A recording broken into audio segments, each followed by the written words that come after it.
5,61,000 करोड़ को कर्जो है मध्य प्रदेश का ऊपर। और मध्य प्रदेश की आबादी है 8.5 करोड़।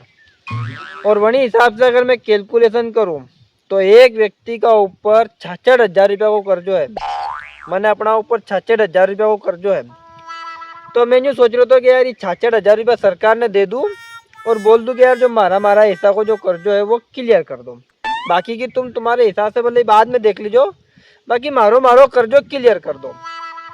तो पूछना यो थो कि अगर ये 66,000 रुपया मैं सरकार ने दे दूँ तो हमारे जो 5 लाख को क्रॉप लोन है और 4-5 लाख रुपया दूसरा जो मैं ब्याज ना ले रखा और एक दो साधन है जो किस्ता से चल रहा है, तो ये सब भी और मैं क्लियर हो जाएगा कि ये सब मैंने अलग से देना पड़ेगा।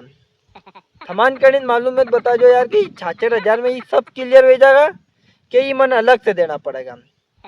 अगर क्लियर हो जाता है तो मैं कल ही भोपाल जाए कल ही क्लियर करी ना, और अगर नहीं बेता है तो कोई बात नहीं, जैसी चल रही है जिंदगी ऐसी चलिया करेगा, कोई दिक्कत नहीं है।